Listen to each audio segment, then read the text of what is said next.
老板，你装糊涂的本领真是高明啊！可是谁会相信你一个做了几十年的老情报，会对这些一无所知呢？杜根先生，很高兴你能这样高看我，但我要说的是，如果我什么都知道的话，我今天所面对的局势就不是这个样子。我之前一直派余德胜去寻找叶景堂，但我没想到他半路就被叶景堂给收买了。他没有告诉我任何有关叶景堂的消息，这我是刚才知道的。冯老板，行了，不要再演戏了。天底下哪有那么巧的事情？叶景堂和余德胜同时出现在了莱姆实验室里，最后余德胜还掩护了叶景堂。这或许就是我所说的，叶景堂早就成功收买了余德胜，而且我很清楚现在的局势啊。既然这件事你盯得那么死，那我又何必冒险去趟这浑水呢？即便你所说的都是真的，那你为什么要派余德胜去跟踪叶景堂？我想知道你找叶景堂的目的到底是什么？难道不是为了情报吗？因为叶景堂毕竟曾经是我的人啊，我不希望他现在所做的事情影响到我脱离这件事情的计划。我叫余德胜，去寻找叶景堂，主要是要劝说叶景堂脱离跟韩东尼的合作，甚至必要的时候杀掉叶景堂。这不也是你所希望的吗？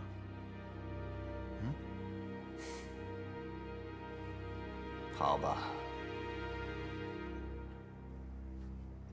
希望这次事件真的只是一次误会。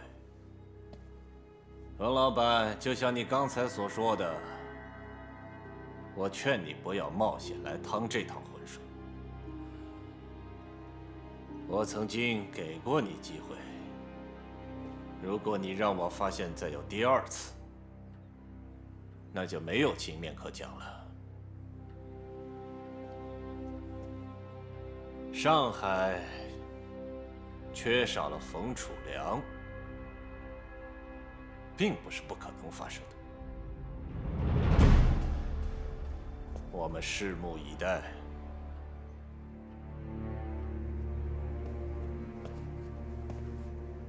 对了，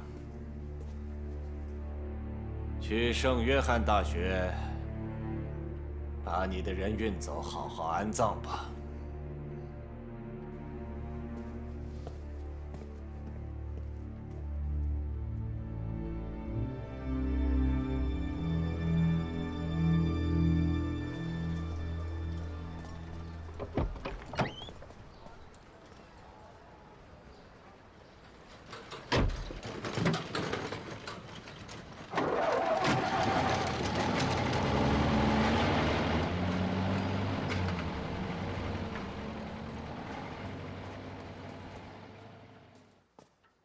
老板，不好了，德胜。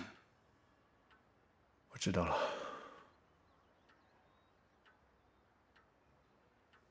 东边又来找麻烦了。他认为是我派德胜和景堂到莱姆那边去冲印照片。那我们该怎么办？景堂从实验室带着照片跑了，他一定是拿到了情报。赶紧找到他的下落。明白了。另外，我想知道，唐宗年除了在华兴银行留下胶卷以外，他会不会有别的关系？去查查看。行，我马上去查。等等，把这件事情处理一下。好的。去吧。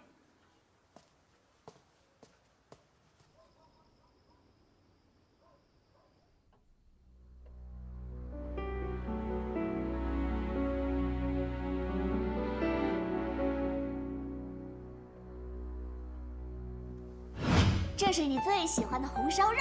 哎呦，真可以啊！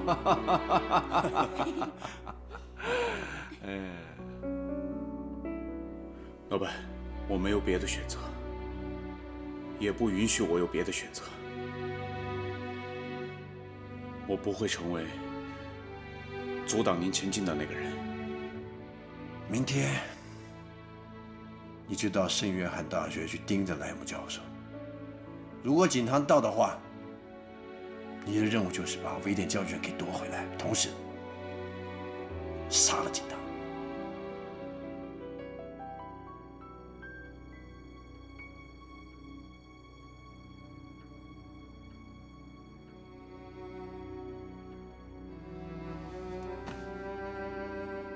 但是，这是战争，不能留任何亲情和友情，更不允许有任何的怜悯和犹豫。我知道我该怎么做了。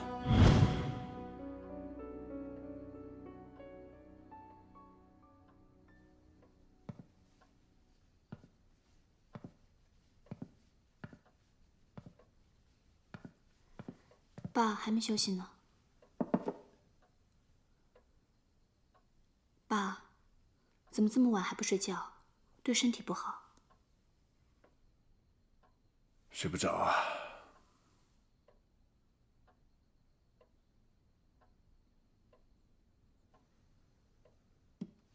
怎么样？东西都整理好了吗？如果还缺什么的话，叫老段陪你去买。不用了，我都已经收拾好了，就等着出发了。你是怎么了？以前3请4请，也没办法把你给请走，现在怎么都急成这个样子？船票给我准备好了吗？我再看看喜事，再等几天啊。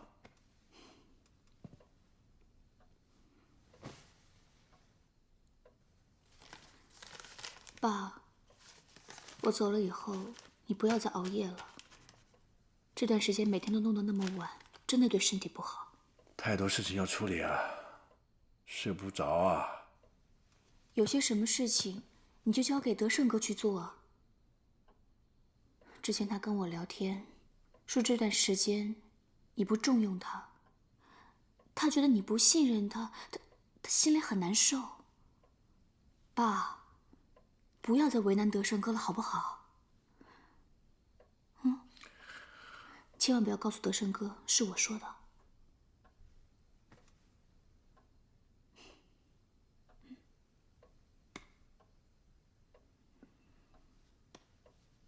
李飞，我想告诉你一件事儿。怎么了？你德胜哥今天牺牲了。他今天出事了，以后不会再回来了。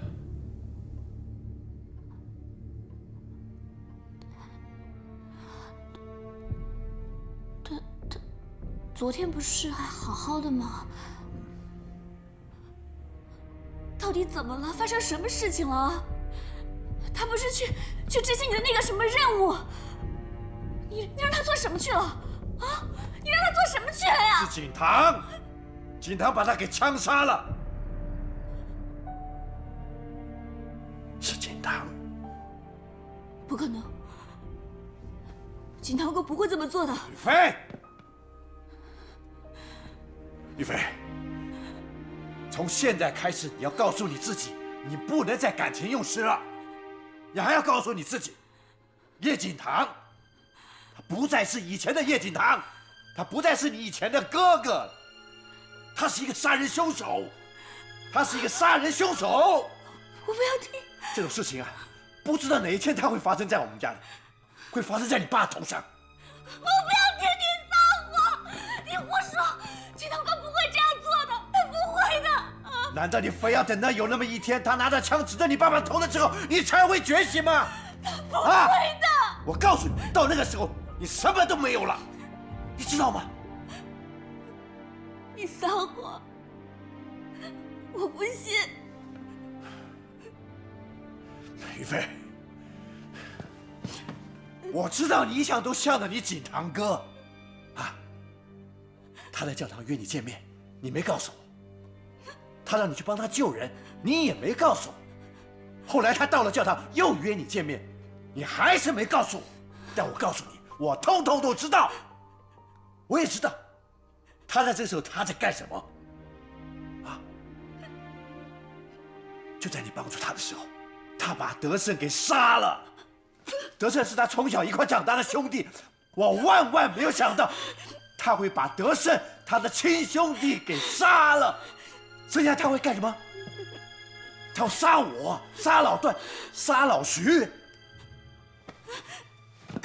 于飞，他已经不再是你的哥了，他不再是景堂，他是一个杀人魔。他这里已经有魔性了。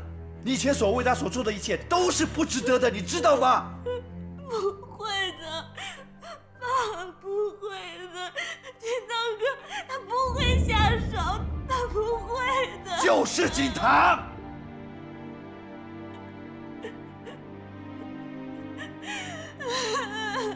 不会。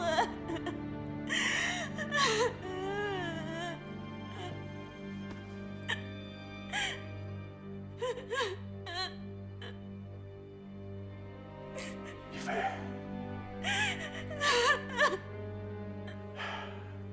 一飞，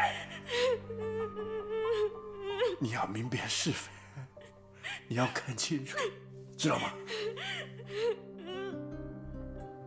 爸原来也不想告诉你这些事情，但我怎么想也没有想到他会这么做。他为什么要那么做？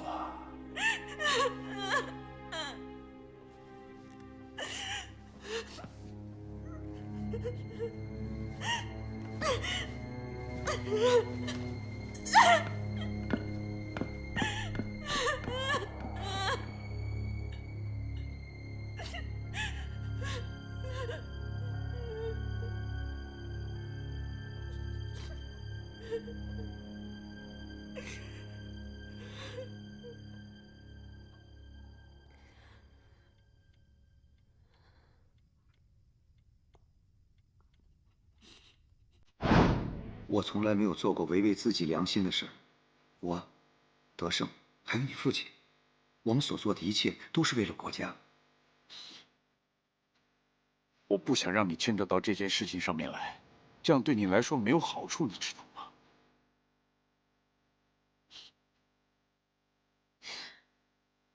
我知道我现在已经不像从前那样了，于飞。我之所以选择现在的生活，就是为了让你，还有那些和你一样的人，过上平安快乐的生活。为什么不一样啊？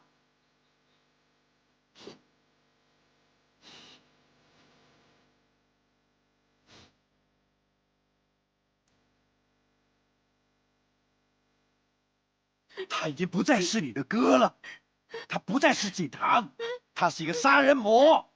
爸原来也不想告诉你这些事情，但是我怎么想也没想到他会这么做。为什么要那么做？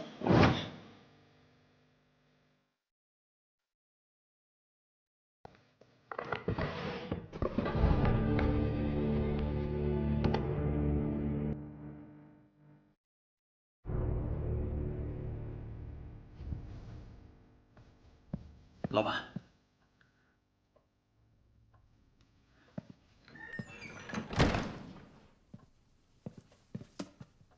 有消息吗？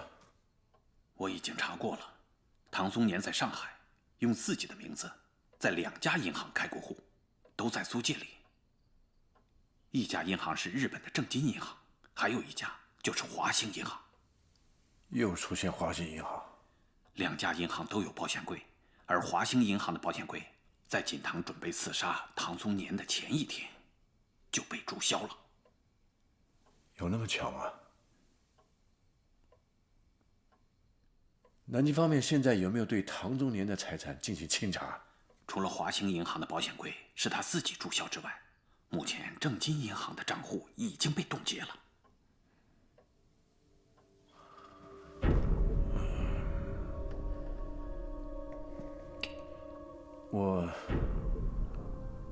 我在想一种可能。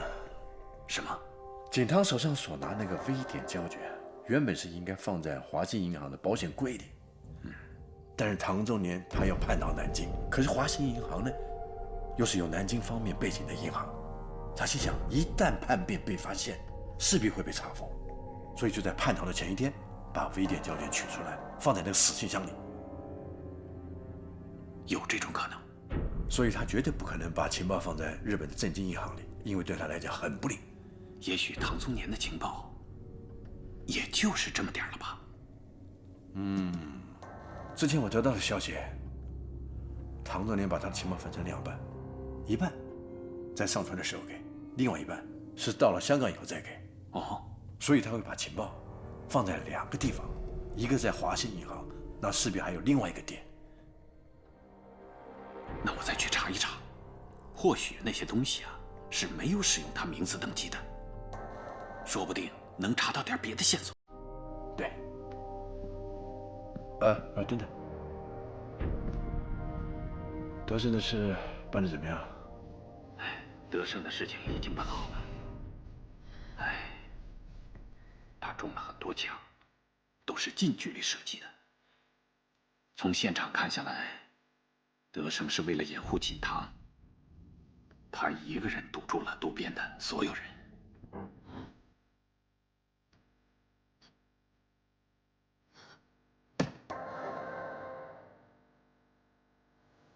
这笔账迟早找渡边算。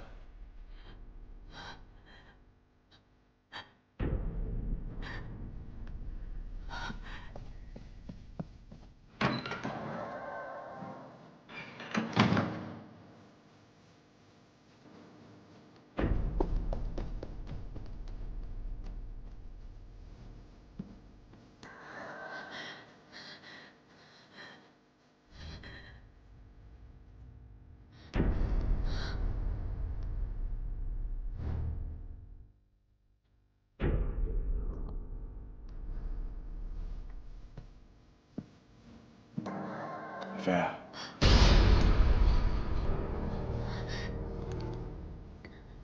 爸，早点休息啊。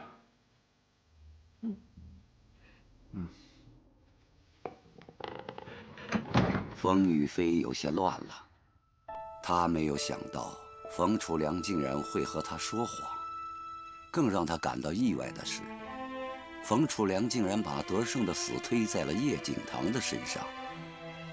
他不知道冯楚良为什么要这样做，只是觉得他无法完全信任冯楚良。或许父亲有他自己的理由，但冯宇飞觉得，或许要等到自己见到景堂，才能决定到底把这把钥匙交给谁。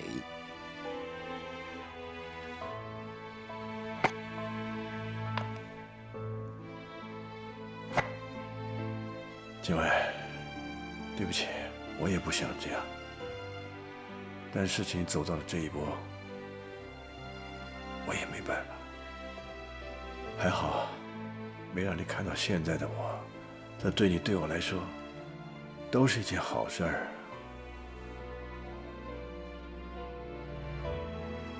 我现在已经没办法去做一个好丈夫了，也没办法去做一个好父亲。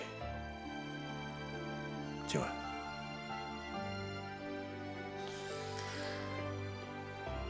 我错了，真的我错了，但你别怪我，真的，你别怪我，因为没有人会告诉我我该怎么做。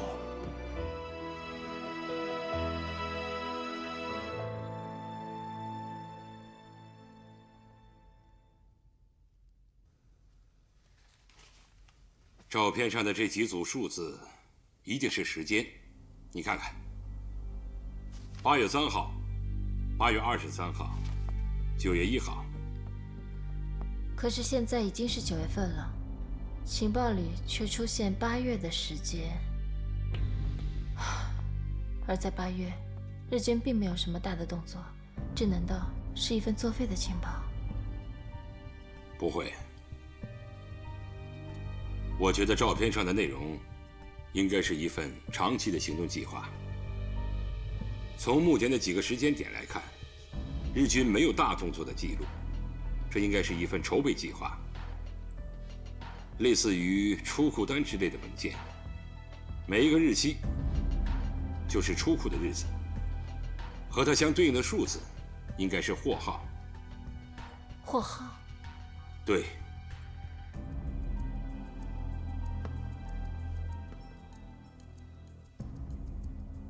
我知道了，这些是南京政府使用的文件代码。从南京出发开往上海的列车都是以数字8开头。照片里有一组数字，都是3位数，都是以8开头，这就说明这组数字就是列车的代码，而且都是从南京到上海的。也就是说，这是一份从南京到上海的货运计划表。凡是以8开头的列车，不是运载高官，就是负责运输重要物资的。如果时间和货车编号都对应上的话，那剩下的数字就应该是货物编号了。可是这到底是什么货物呢？50402、50412、50411、5041150。我想起来了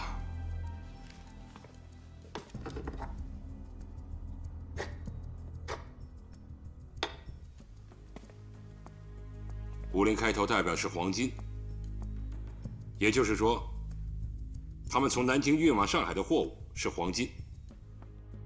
那这组数字说明了是8月3号用843次列车从南京运往上海50401、50402 2箱黄金。对。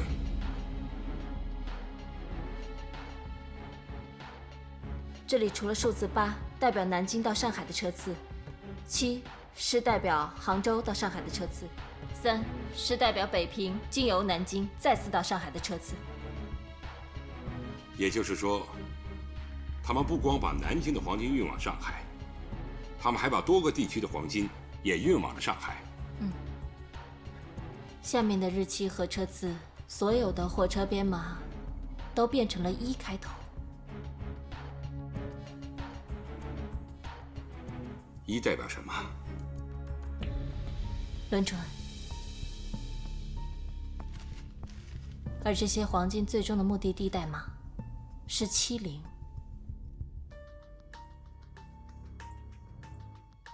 我明白了。他们把所有的黄金都运往了一个地方。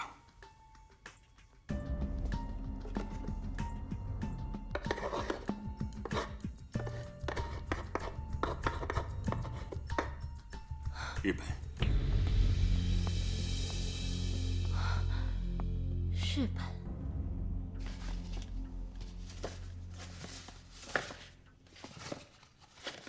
这个是最后一批要从华信银行运回国的黄金，请您核对一下。都是今天要运走的吗？这是最后一批了，一共还有4箱。等今天最后一批黄金上了船，这项任务就算圆满完成了。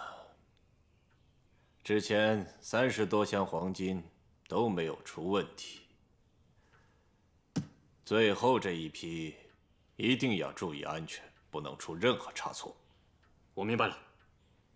然后我们就可以把所有的精力都集中在韩东林跟叶景堂的身上。把排查的重点放到租界来，从他们这段时间的活动情况来看，他们或许又回到了法租界。必须在加号计划启动之前，把他们给我找出来。英佐将军说了，留给我们的就几天时间了。我已经派人到法租界严查过了。毕竟之前我们只能毫无目的的在各个点候着他们，这样下去真的不行。想想办法，适当的放一些假消息出去，把他们引出来。哦，我明白了。我需要你在华兴银行那里多派些人盯着，还有码头那里，绝对不能出任何差错。嗨，妈，原来华兴银行的黄金全都运到日本去了。怪不得金价现在猛涨，原来是日本人把黄金都运走了。难道南京方面就不管这些事儿了？这分明就是南京方面的决定吧？一定是汪精卫和日本之间又有什么计划了。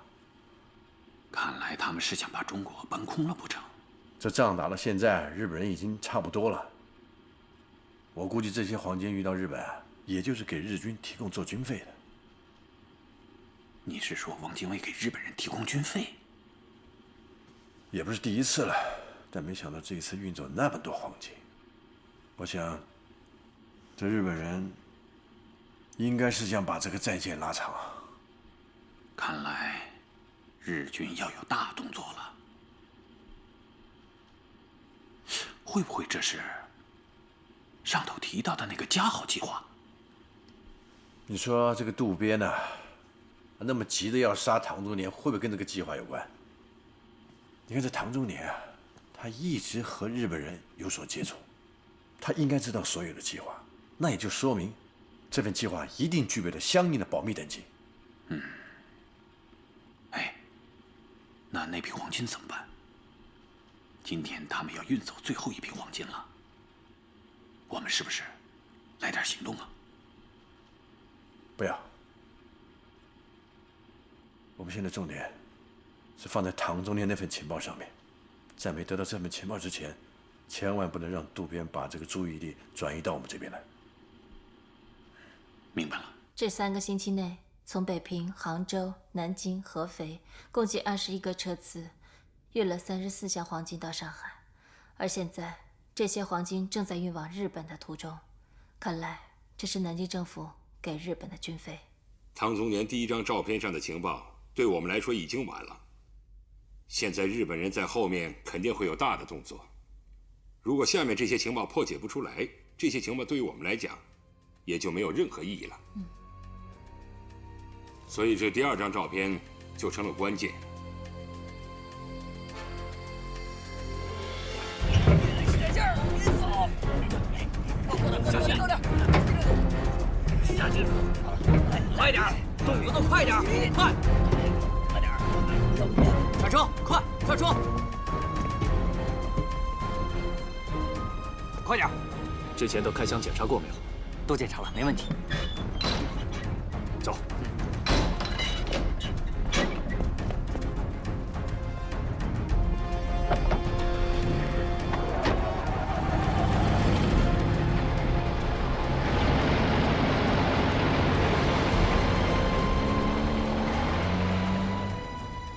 仓库那里的情况怎么样了？都已经准备好了，313次列车将在明天准时出发，会把那批药品运往岳阳的东南区。我们的第1批弹药也会由271次列车运往临湘附近，后天准时出发。刚才银佐将军已经来过电话了，转运黄金的计划我们完成得很顺利，但千万不能在运送后备物资的行动上掉以轻心。韩东林和叶景堂，他们的行动还没有直接影响到加号计划，但是还是要注意盯住他们。尤其是叶景堂，你必须要小心谨慎。还有仓库那边，你要多留意一些。刚刚钱野说的那些车次你都记录下来了吗？都记下来了。从今天开始，在渡边的谈话当中出现的任何时间、地点、车次，都要注意标注，不能错过任何一条。是。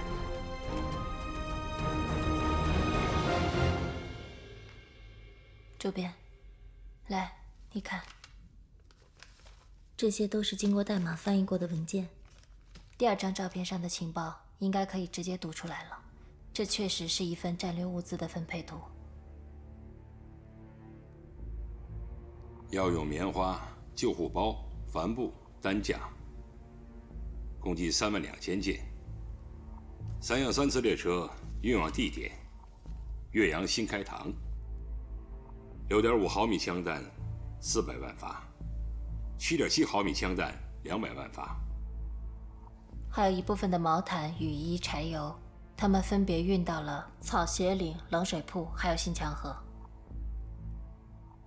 很明显，汪伪政府利用公路和铁路系统，从杭州、苏州、上海，为日军提供了大量的军需物资。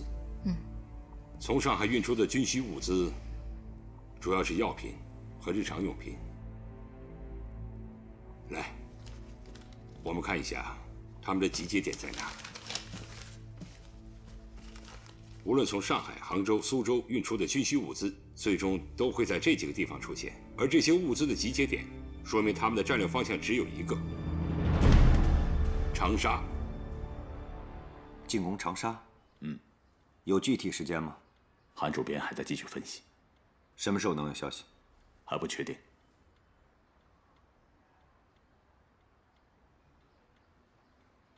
我真担心，一旦晚了，就会影响到前线的整个战局，到那时候就前功尽弃了。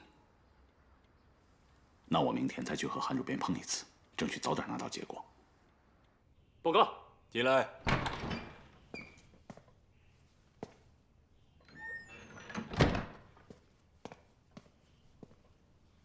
刚刚截获的电报。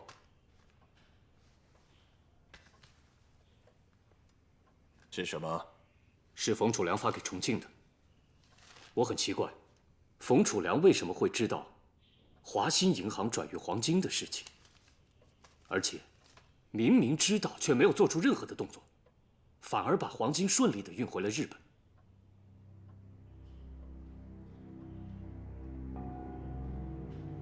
这件事让他知道就知道了，好在并没有影响我们完成任务。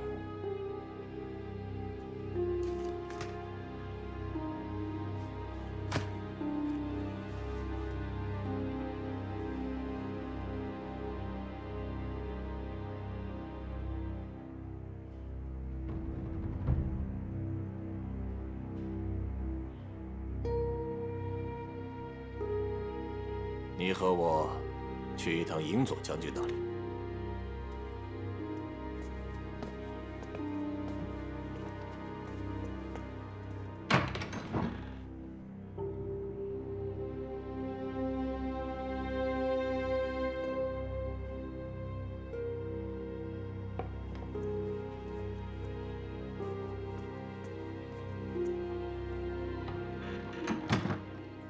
最近除了你，我的办公室还有谁来过？平时除了我，没有人进过你的办公室啊。怎么了？我的办公室或许被人窃听了。不可能啊！怎么可能会有人进入我们大楼安装窃听设备呢？您的意思是，华信银行黄金泄露，是冯楚良在窃听我们？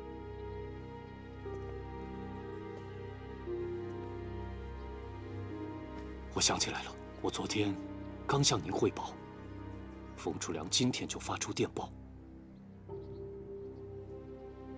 这确实很值得怀疑。冯楚良看上去没有任何的行动，但是却对于目前的情况摸得一清二楚。从人力、行动力和侦察力来说，他都远远地落在我们的后面。那为什么他会得到那么多的信息呢？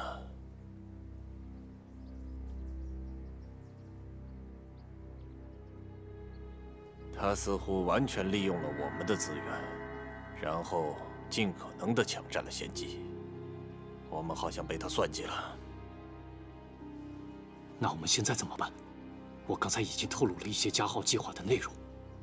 没关系，不如我们来个将计就计，给他设一个局，看我的推测是不是正确。那您打算怎么做？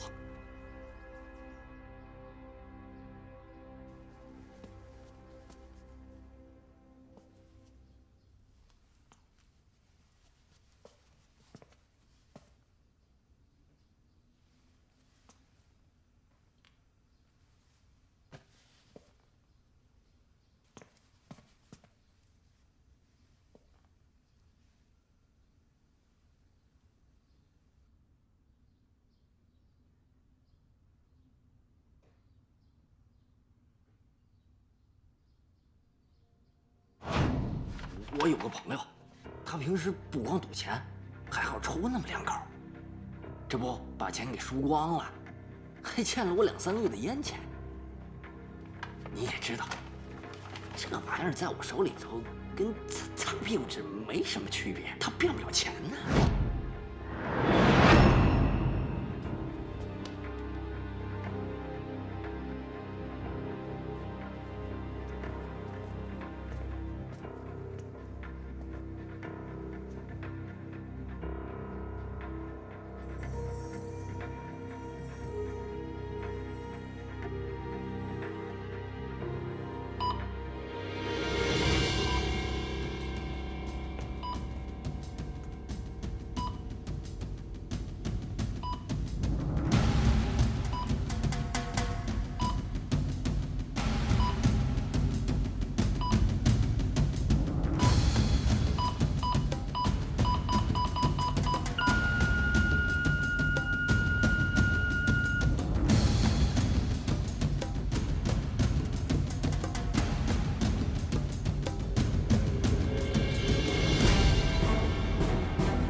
对了，让你准备的事情怎么样了？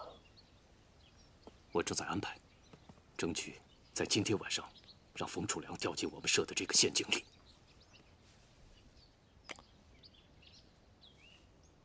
窃听器被我发现了，在哪里？在杨棺材送来的那幅字画的画轴里。看来他一定在我们的周围设了监听地点。要不要我派人去排查一下？先派人摸查，但别惊动他们。我想确定这件事是不是真的和冯楚良有关，说不定可以借这个机会利用他一下。走吧，回办公室，我们演一场好戏给他看看。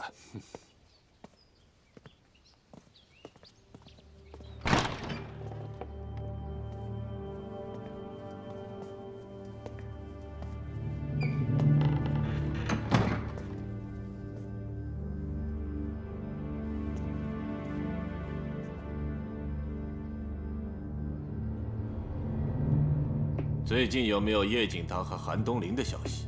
还没有，只是查到他们在华信银行出现过。华信银行那里我倒不担心，那里的黄金转运计划已经完成了。我现在最担心的是，南京那里会把涉及到唐宗年的所有资料都转运过来，今天晚上就回到上海。你派人盯着，绝对不能出任何差错。无论是叶景堂，或是冯楚良，还有那个韩东林，都还在继续追查唐宗年手上的情报，所以一定要小心。但是那批资料什么时候到？晚上8点。南京方面会在小东门的货运汽车站转交文件，你派一辆车去接应一下。很有可能，唐宗年所掌握的情报都在这些资料里，所以呢，我们要做一个全面的梳理。我知道了。晚上8点，小东门货运站。你继续监听，我马上向老板汇报去。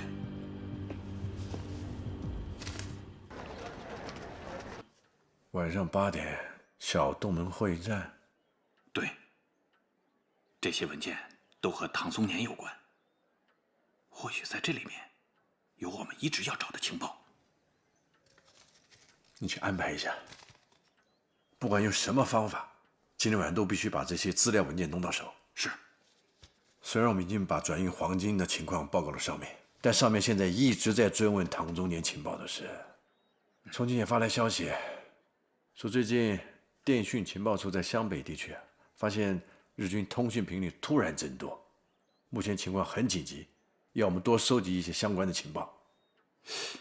那之前渡边提到的那些物资和车次，是不是跟这个有关系呢？虽然我没有从莱姆教授那里得到情报照片，但根据我们监听的结果来看，日军确实是在运送后备物资啊。或许这就是渡边之前所讲加号计划中的一部分。那我们要不要把这些情报先发给重庆啊？在还没确定这次日军计划目的之前，先不要和重庆联系。再说，我们的电码很容易被截获破解，操之过急反而对我们不利。知道了，赶快去办吧。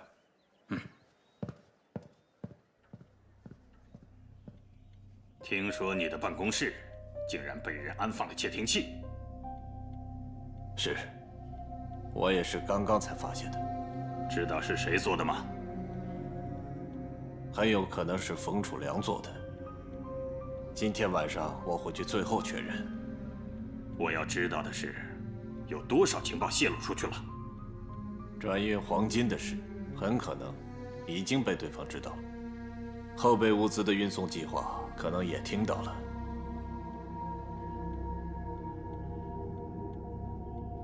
对不起，是我太疏忽大意了。我一定会想办法全力补救。怎么补救？这些物资明天就要起运，你知不知道现在是什么时候了？不让你再看看这个，这就是正式被签署的538号大陆令，加号计划不能够停止，也不能因为你的过错而发生任何改变。可是，在这个关键的时候，你却对我说，你的办公室被人窃听了，这简直是奇耻大辱！你让我怎么向总部交代？你是不是让我对总部说，把这个命令撤了，还是让11军停止一切行动？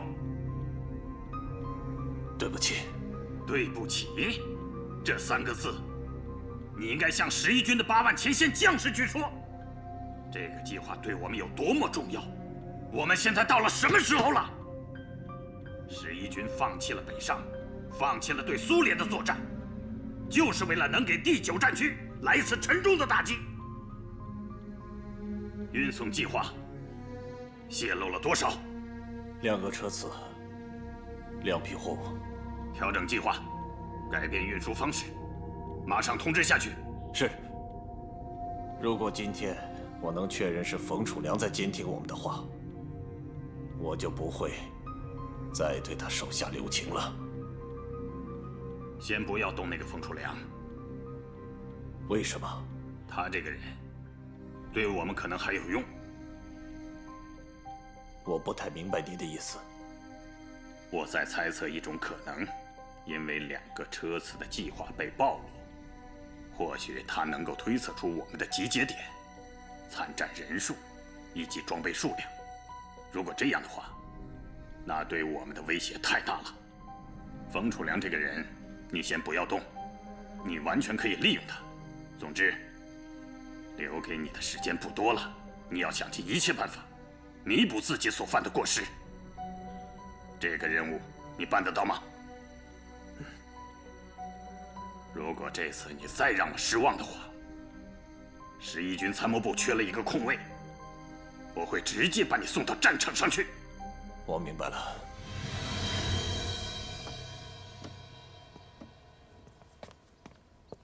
科长，银佐将军怎么说？马上调整运送物资军列的出发时间和行车路线，防止有人进行破坏。放心吧，我们可以随时进行调整，就等着他们落入圈套。今天晚上的东西准备好了没有？都已经准备好了。我想，冯楚良一定会上我们当的。冯楚良吃了我多少，我心里明白。早晚我会让他吐出来。回去以后，马上把监听地点给我查出来。明白，我马上去办。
老板，准备的怎么样？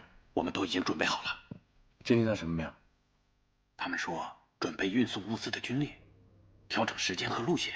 军列不重要，就算他们调整完了，我们照样可以监听他们的计划。重要的是唐中年的那批文件资料，你必须要弄到手。知道了。你要在南京车进货之前就动手，避免和渡边的人正面冲突。动作要快，拿到手就回到这里，我们连夜分析。 明白了，我马上出发，赶快去办吧。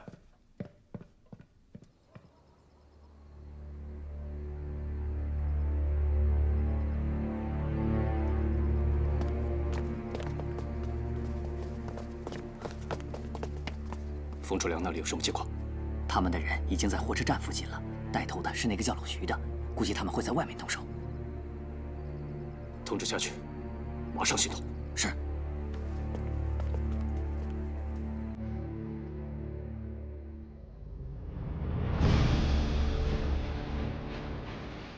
去看看。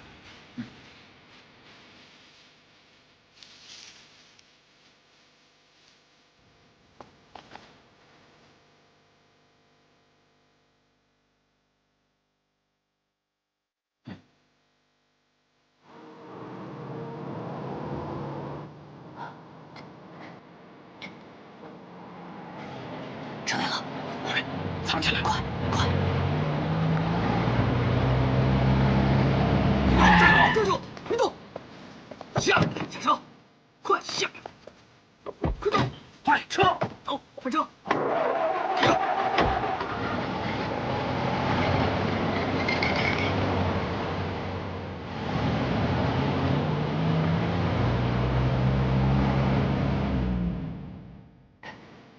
报告，他们的人已经把车给劫了。走。是。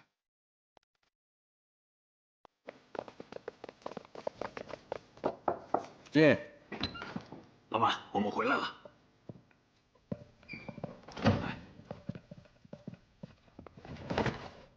这是车上的所有文件，我都把它带回来。好，好，好，今天晚上务必要把这些资料整理出来。好。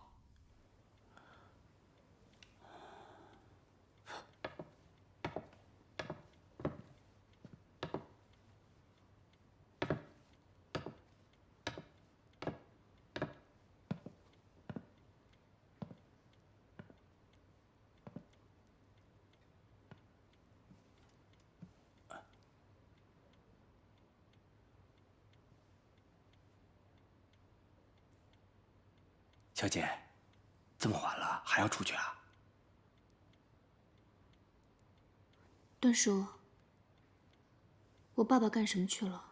这么晚还没回来？哦，他现在在古董店，今天他有些事儿，会很晚回来。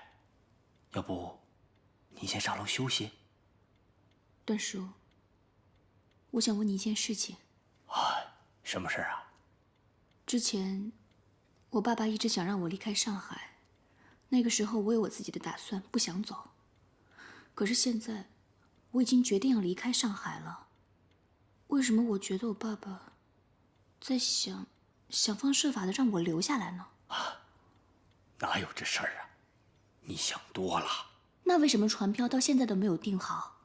我问过他好几次，每次他都支支吾吾的把话题扯开。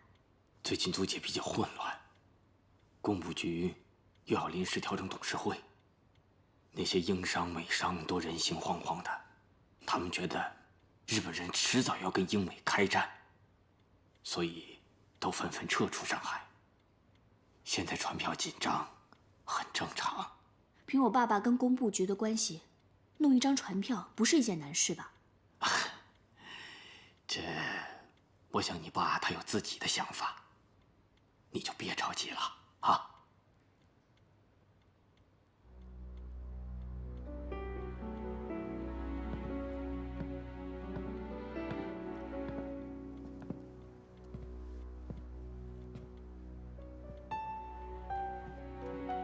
段叔，您跟我爸多久了？我是看着你长大的，小20年总有了吧？在这家里，你最疼我了。只要我跟锦堂哥犯了什么错，都是你在帮我们瞒着爸爸。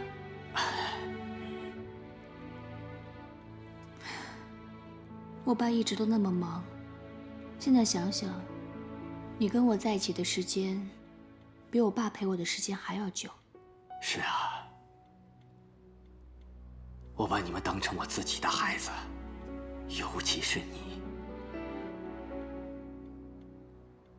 段叔，我能不能求您一件事？小姐，那么客气干嘛？有什么事儿您就尽管吩咐吧。这样，我有一把钥匙，想要交给锦堂哥，你能不能帮我转交给他？这不行，这不行！啊，段叔，现在能帮我这个忙的只有你了。我现在不能去找锦堂哥，我要是去找他的话，会给他带来麻烦的。小姐，什么忙我都能帮，就是这个忙我帮不了。我让老爷知道了，那可是了不得的事情啊！你放心好了，我不会让我爸知道的。知道，我知道你的意思。但是如果我背着老爷去找锦堂，很多话我就说不清了。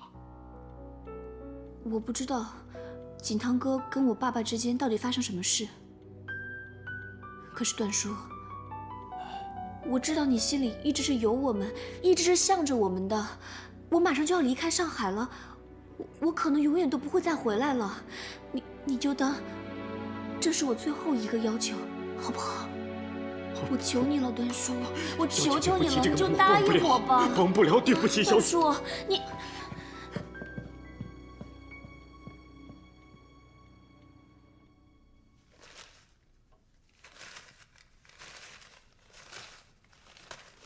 怎么样？你那边查到什么没有？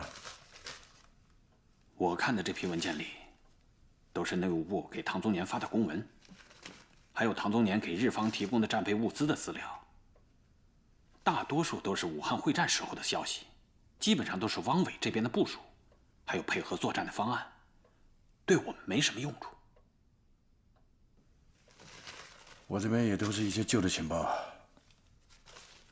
奇怪了，杜宾为什么把那么多旧情报从南京调过来？哎，有些情报会不会都藏在文件里面？或许需要用密码板对上。让应用处的人来，让他们来处理。我这就去。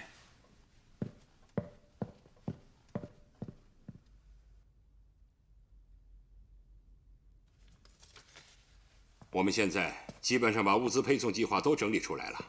从我们掌握的各个物资集结点来看，都是在给日军的第11军进行补给。现在可以肯定，日军的下一步目标就是要进攻守卫长沙的第9战区。从这些补给的数量上来看，至少能够支持日军8到9个师团的全线作战。我们现在缺少的就是最关键的2份情报，一个是时间，另外一个就是作战计划。这对于第9战区来说存在非常大的威胁。我们先把这些情报送出去，至少可以提醒第9战区，日军11军团近期会有行动。他们的目标就是长沙。好，我马上拟出来。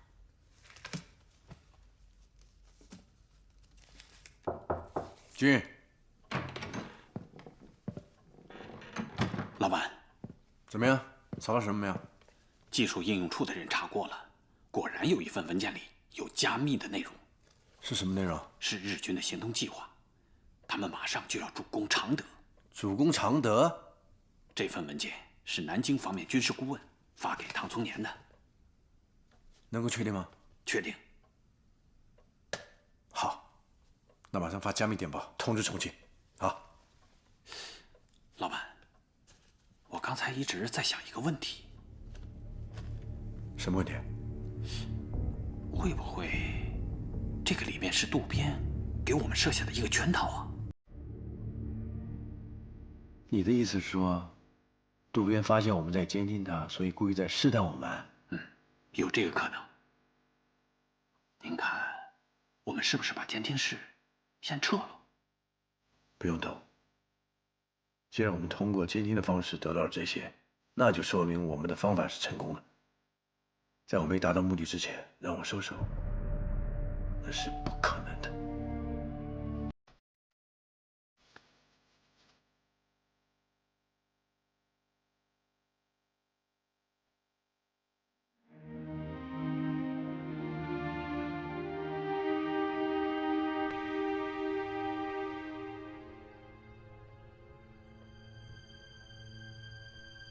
如果这次你再让我失望的话，11军参谋部缺了一个空位，我会直接把你送到战场上去。渡边心里明白，英佐已经快对自己失去信心了，这让渡边感到空前的压力。他觉得只要再给一点点时间，就一定能掌握主动。高手之间的较量，就是在等对方一个小小的错误。冯楚良其实也有一些担心，老徐的话并不是没有道理。现在是最为关键的时刻，一旦他向重庆发出了情报，就意味着他必须为此承担全部责任。而对于渡边那方面来说，一旦让渡边发现自己正在监听他，他或许就真的会动手了。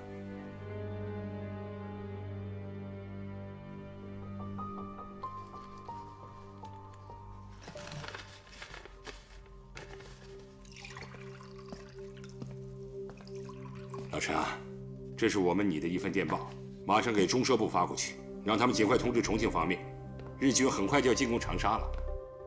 哦，那攻打长沙的作战计划分析出来了吗？我们把2张照片上所有的信息都分析了，很可惜，没有我们想要的东西。我想唐宗年既然得到了所有情报，不应该只限于这些。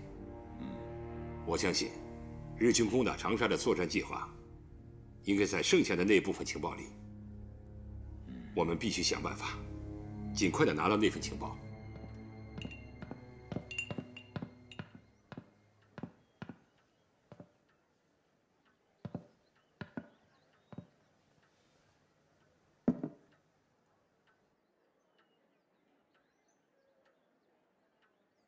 爸，你醒了？天亮了。怎么起那么早啊？已经不早了。爸，你应该好好的注意自己的身体啊！为什么又睡书房？不要再熬夜了。睡书房怎么了？一醒来，女儿就端着早点来，这个什么地方不好了？这做的什么？哦，给您熬的粥，我再去给您拿点酱菜。啊，不要，让老戴拿就好了。吃。哦。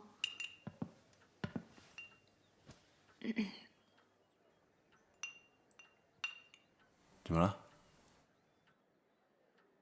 有事啊？说。老爷，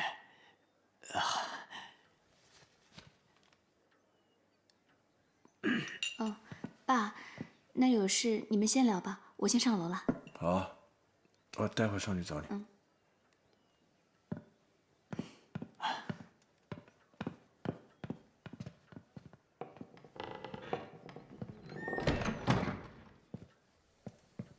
那什么？老板，重庆急电。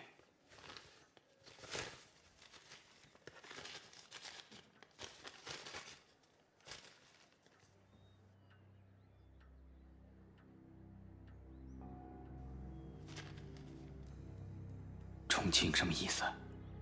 老蒋要在黄山会里开会，讨论战局的部署，命令我们要尽快拿到日军这次的作战计划。那我们怎么答复呢？告诉他们，我们已经在搜寻日军的作战计划，一旦得手，就会送到浙西情报处。哦，老爷，今天早上工部局来了个电话，说今天晚上有一个很重要的酒会，请您务必参加。什么酒会？是查尔斯副总卸任的答谢酒会。他过几天啊就要回美国了。英美董事一个个的卸任，看来呀，咱们租界里边的情况特别复杂。老爷，咱们要多加小心呐。哼，日本人啊，迟早会对英美宣战。查尔斯他们一走，我看这公共租界真的成了日本人的天下了。我看我们也得提前准备啊。如果形势对我们不利，我们也必须转移。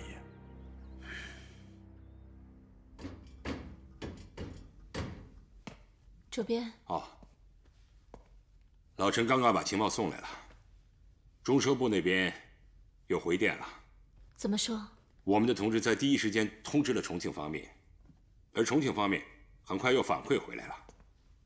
这么快就有反馈？因为形势紧急，重庆方面非常重视。今天下午老蒋在黄山官邸开会讨论这件事。不过重庆参谋总部对我们的情报还要做一个甄别。甄别？重庆他们什么意思啊？不信任我们？据说重庆方面又收到了另外一份情报，我们分析出来的情报是日军准备攻打长沙，而另一份情报是日军准备主攻常德。他们同时又收到了另外一份情报，不可能啊！我们的分析不可能错。我们分析的绝对没错。我在想，另一份情报到底是谁发的？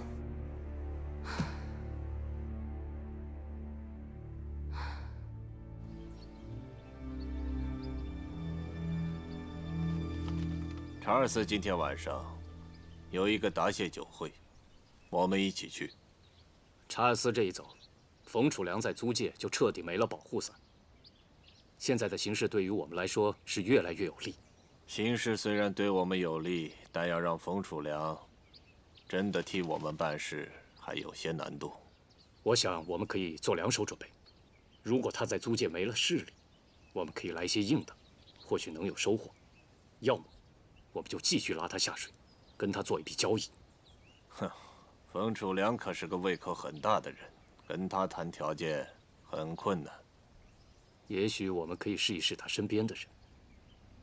谁合适？那个老徐。老徐原来不是冯楚良的人，最早他应该是浙西国军情报部的，和冯楚良一样，也有军队的背景。他是个什么样的人？这个人有点小小的野心，而且有些急功近利。他要是跟余德胜和叶锦堂相比的话，远远没有他们对冯楚良那样的忠诚。而且，冯楚良和老徐是被我们的人抓的，所以冯楚良的很多事情，他应该都知道。以后多注意这个人，必要的时候可以对他动手。明白。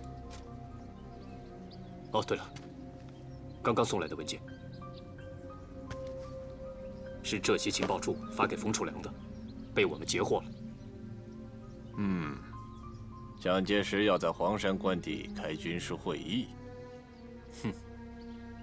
看来是冯楚良又在监听我们了。那就让他们慢慢研究这份假情报去吧。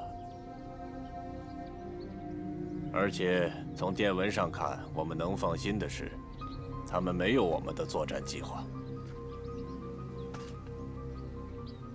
既然重庆那边已经给冯楚良发出了寻找作战计划的命令，冯楚良那边势必要开始行动。这样也好，只要冯楚良能行动起来，就不愁找不到破绽。我现在去营佐将军那里，把情报和他汇报一下。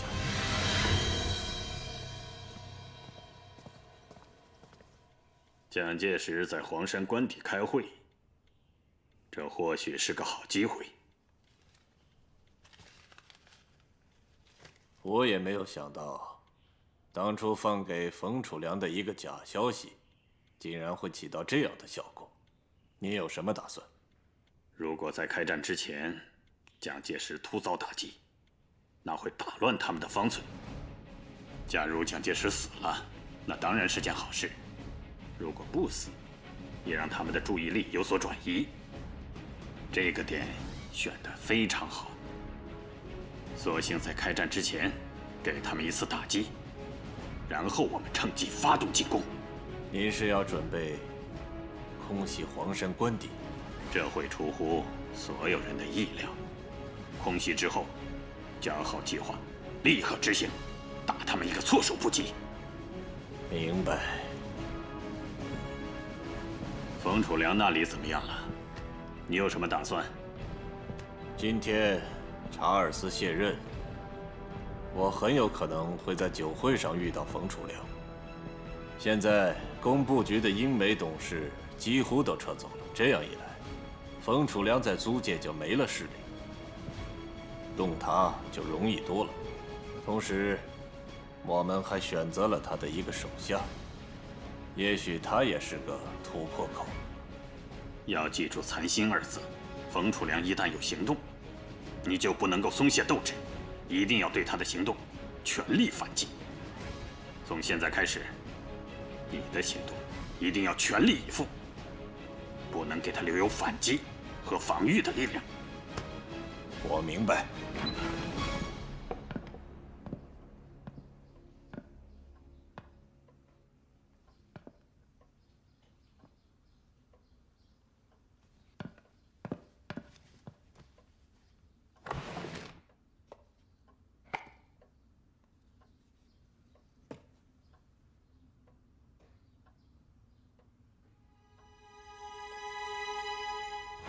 我知道你在担心景堂，你有可能不理解他的这些行为，甚至不知道他究竟在干什么。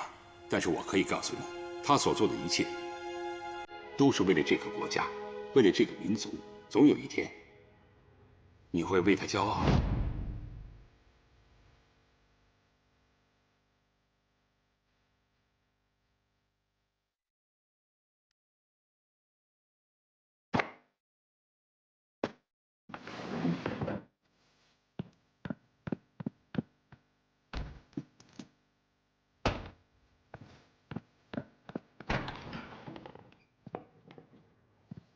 哦，对了，还有一件事儿，宇飞坚持要到亚当神父那里去帮忙。我之前也觉得可靠一些，毕竟教堂嘛，那渡边他们也不敢怎么样。亚当神父在这个地区啊，也挺有声望的。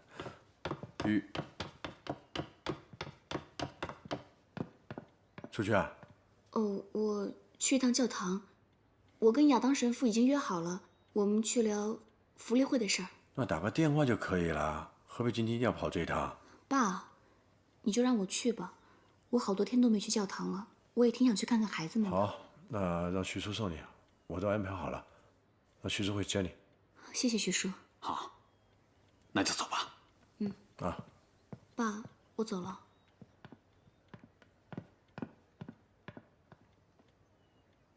老戴。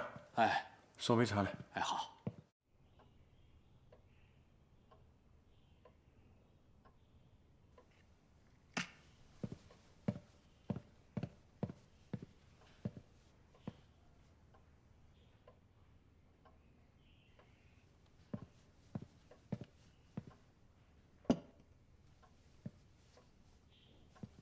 老爷，您的茶。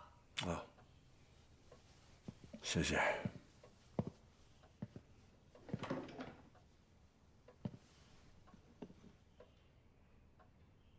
老戴，宇飞最近心情不太好，可能是因为德胜的关系。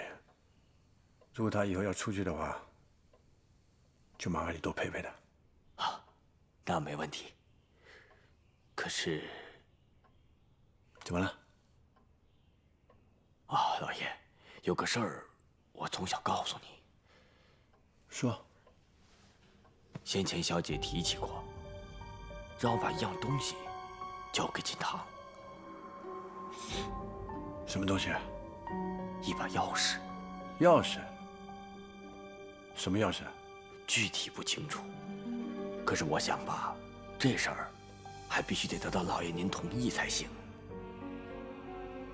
老戴，宇飞最近状态不是很好，所以他要是有什么情况的话，你都要及时告诉我，知道吗？知道了，那我先出去了。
老戴，老戴，哎，老爷，兔子老徐叫他来家里趟。好。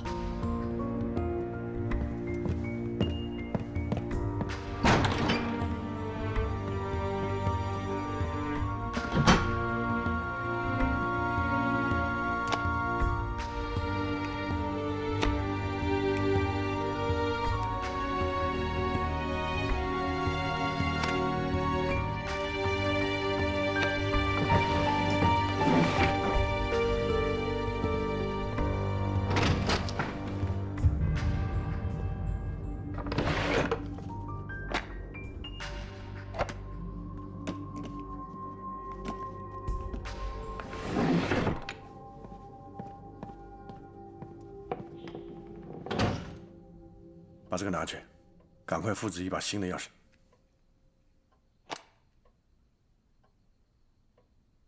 这是哪儿来的钥匙啊？宇飞那得到的。之前老段跟我说，宇飞想把这把钥匙交给锦堂，我想，这一定跟唐仲年有关系。你赶快去查查。明白，我尽快把它查一下。好，别让老段和宇飞知道。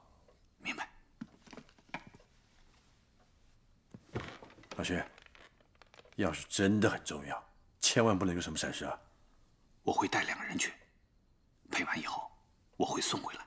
好，哎，别送回来，一会儿去参加查尔斯的酒会。结束以后，我就到监听房去，你把钥匙送到那儿去。知道，我现在就去办。去吧。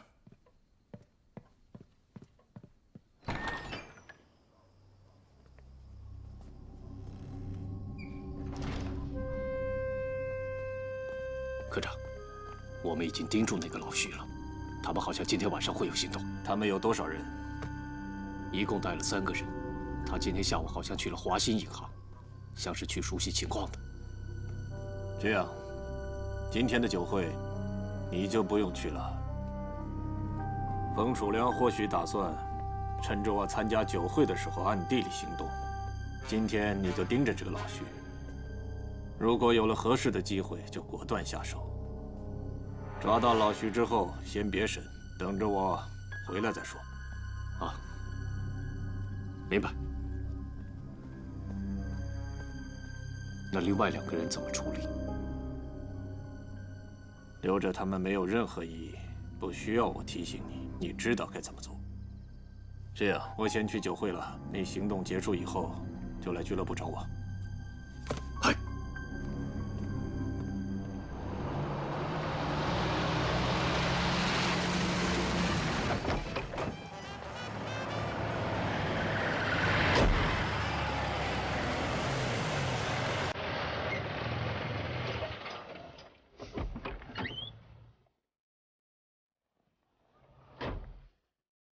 哦，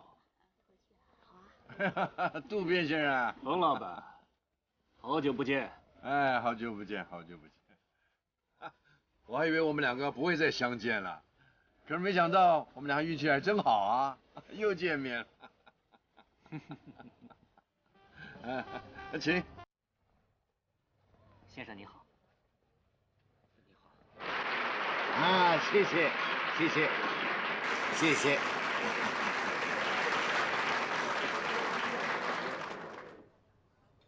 诸位，诸位，2年前的今天，我在这里举办了一次酒会。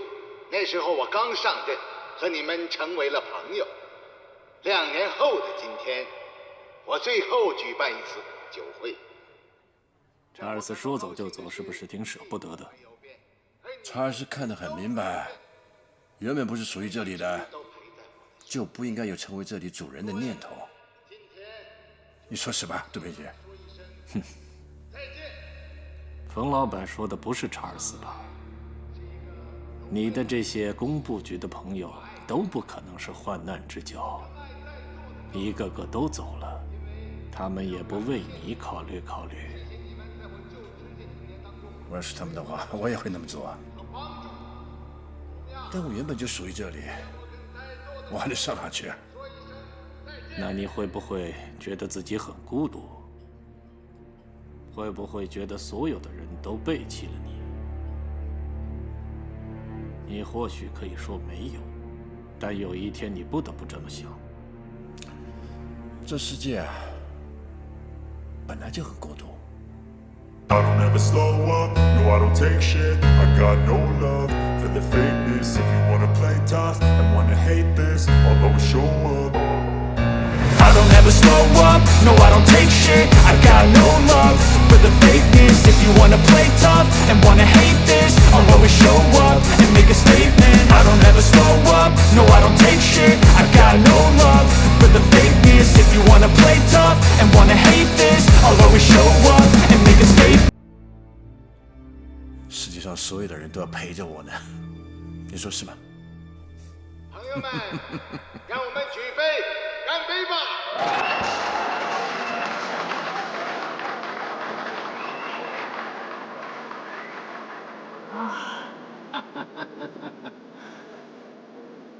哎呀，冯先生啊，这几年我从你这里收了不少的好古董，你很讲义气，够朋友。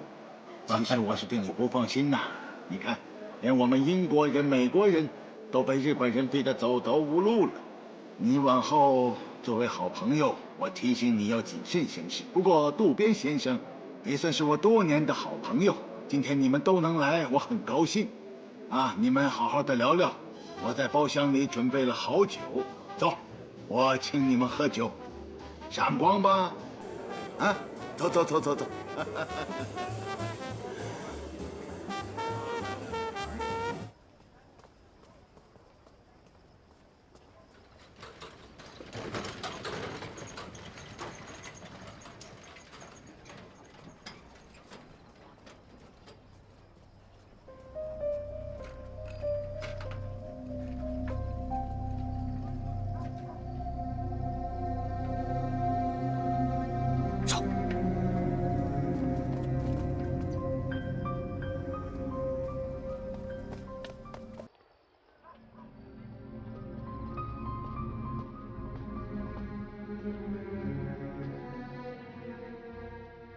你们在这儿盯着，我上去配完钥匙就下来。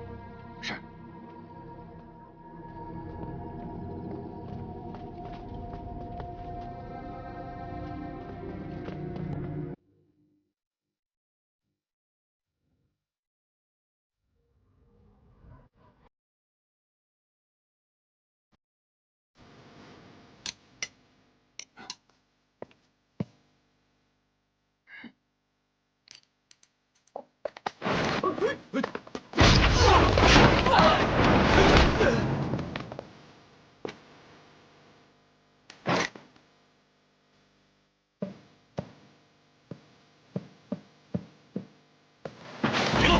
别动！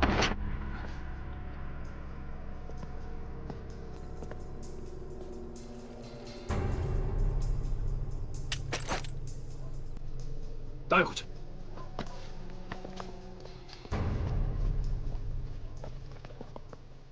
这个包厢很熟悉啊。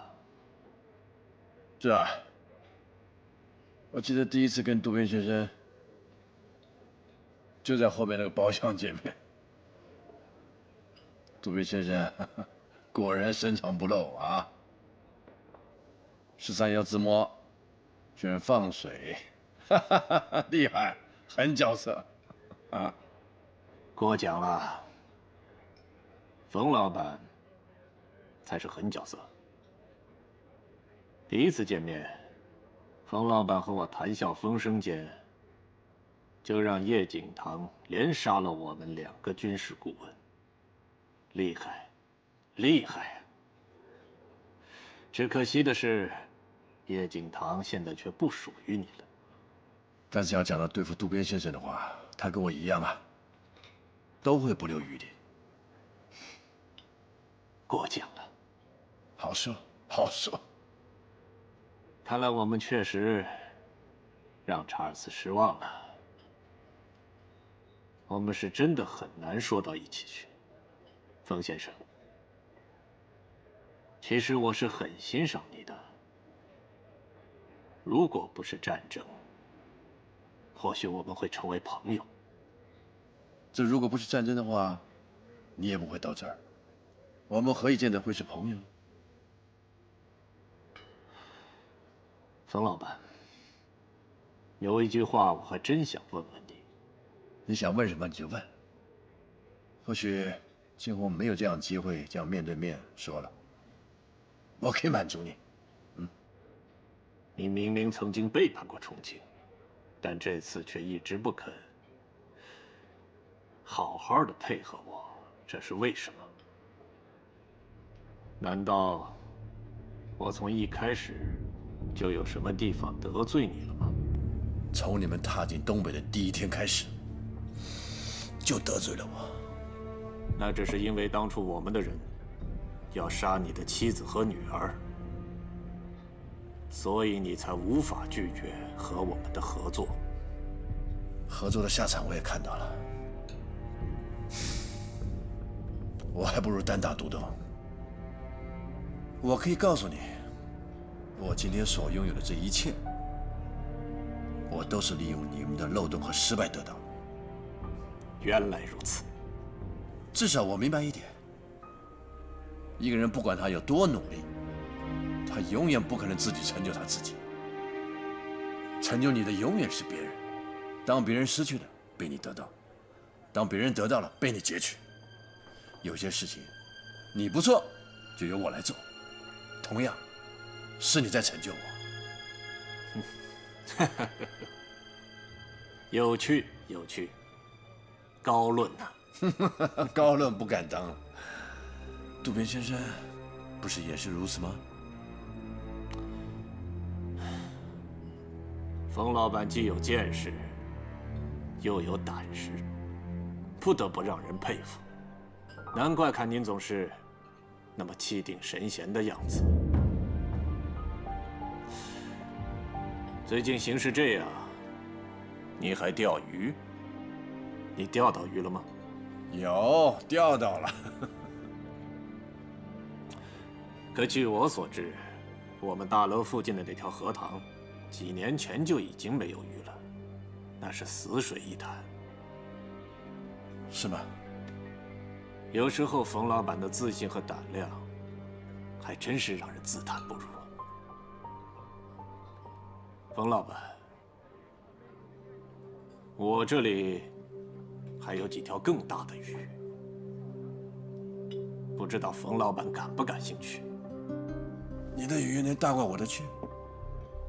实话告诉你，唐仲年的东西现在都在我的手上，我觉得没有这个必要了。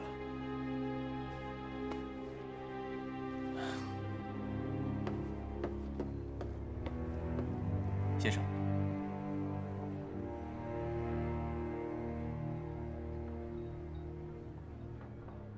那既然如此，我只能说冯老板又抢先了一步，是吗？但这并不代表你以后真的不会有求于我。如果哪天你要求见我，我还愿意和你详谈的话，那就说明你还有那么些价值。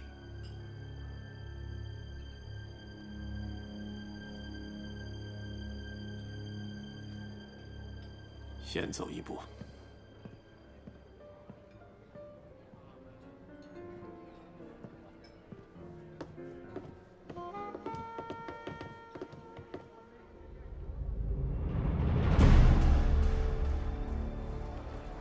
事情都办好了，刚刚抓了老徐，人已经押回去了，马上过去。嗨。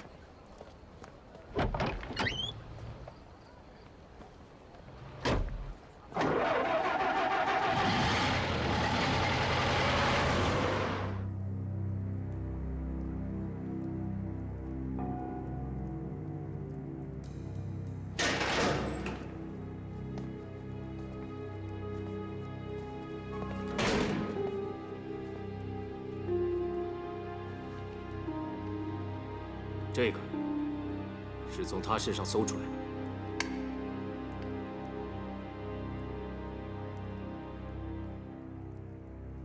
先把他放了。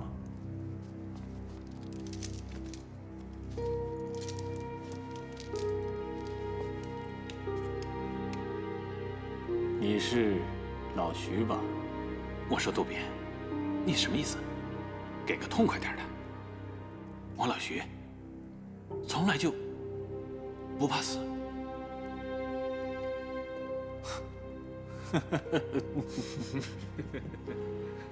啊，徐兄，当初在浙西情报部的时候，应该不是这样的吧？多年前，我们攻打龙溪，徐兄因为没来得及撤离，所以被治安委员会给困住。我记得徐兄为了换得一命，就把进入德清的捷径告诉了我们的人。我说的没错吧？这件事情，其实我并不知道，我不过是顺便看了看过去的资料，正好发现，原来在当初攻下德清的战役中，还有你徐兄的功劳。那一仗可是毁了100多个村子，死了600多条人命啊！是不是？徐兄，你用600多条老百姓的命换回自己的一条命，这么算来，你徐兄的命自然是很金贵的了。怎么能说死就死呢？这不是太可惜了吗？渡边，你把这些老底儿翻出来，有啥意思吗？我说的意思，你心里自然明白。当时，你认识了同样给我们情报的冯楚良，是你们一起供出了军统的情报和通讯电码。怎么，时间过去的不算快？难道你自己都已经忘记了吗？你到底想干什么？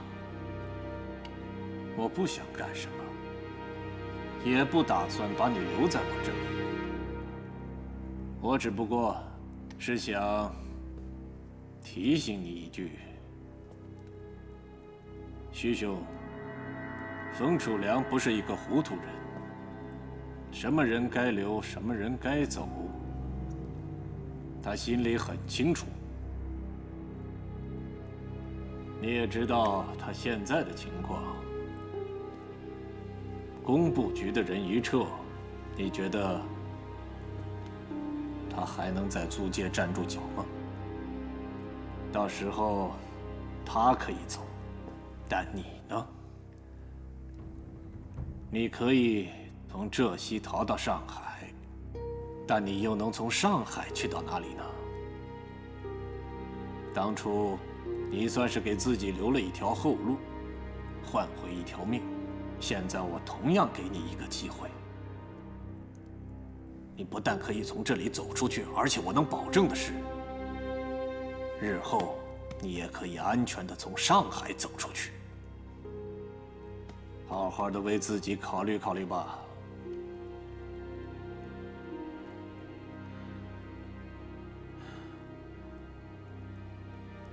你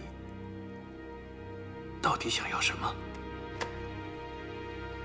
告诉我，你要去做的这把钥匙，是准备用在哪里的？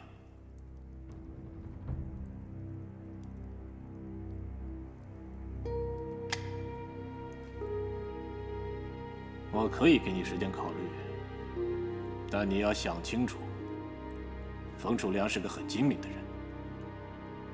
你一旦回去的太晚，他一定会怀疑你，所以你的时间已经不多了。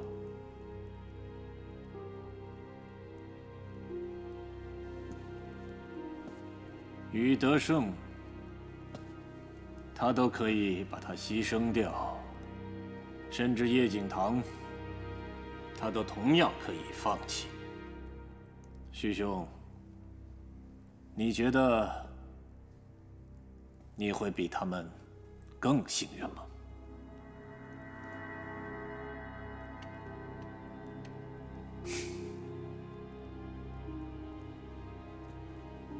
给徐先生准备饭菜，别亏待了他。他要是愿意合作的话，及时告诉我。哼。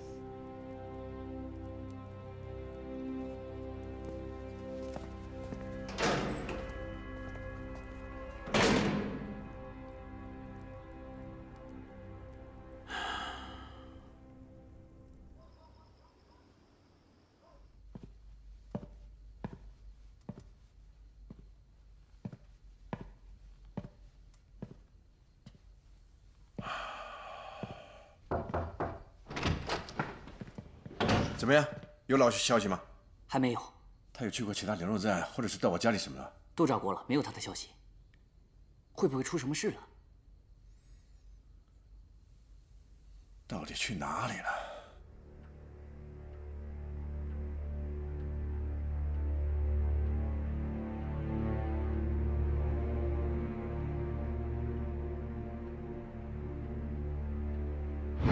至少我明白一点。一个人不管他有多努力，他永远不可能自己成就他自己。成就你的永远是别人，当别人失去的被你得到，当别人得到了被你截取。有些事情你不做就由我来做，同样是你在成就我。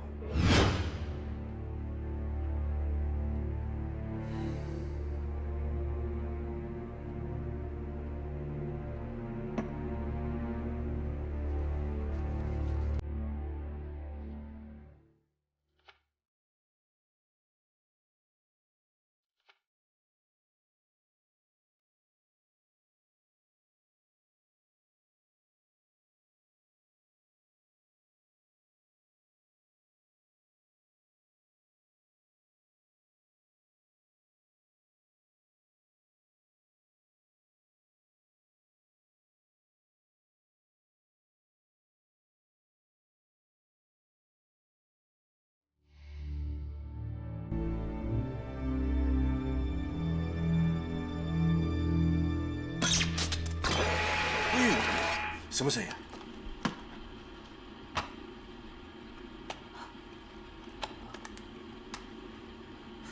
信号中断了。不好了，被发现了！小周，收拾东西，撤。是。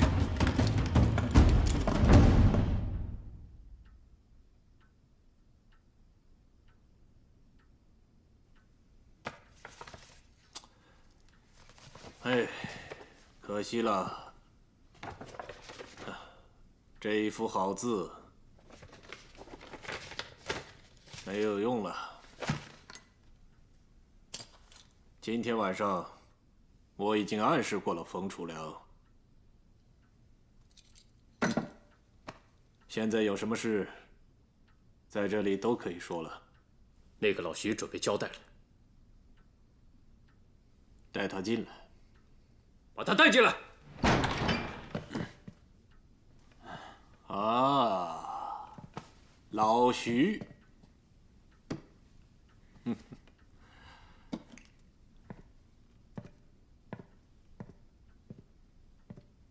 老徐，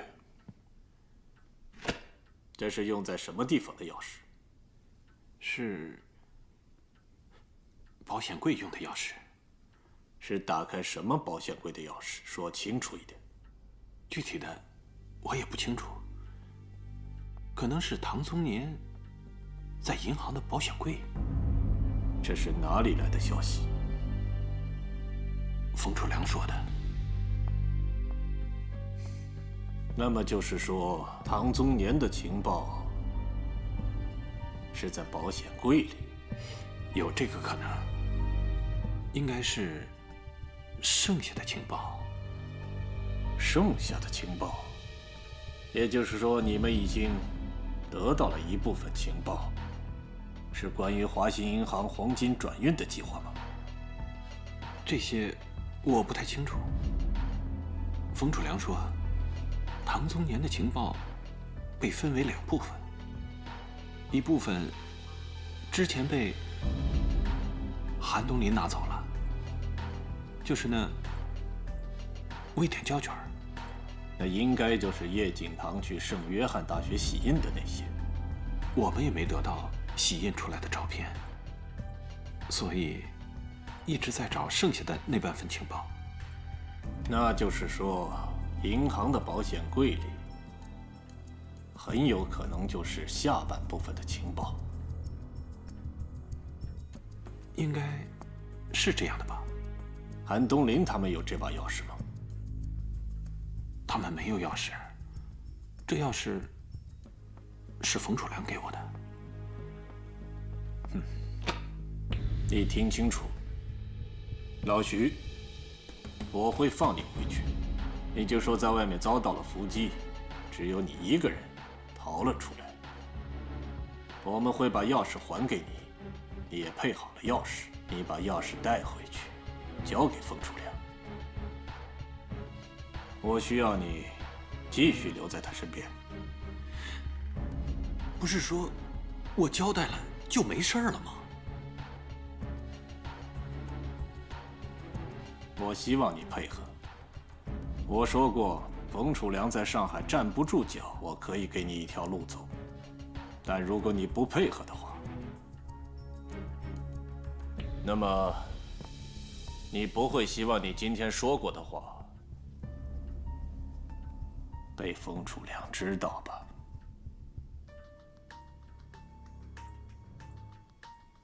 喂，给老徐在银行开一个户头，每个月给他打200。嘿。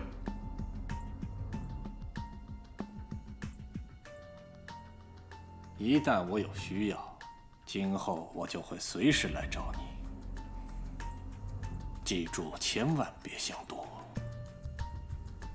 你躲不了的。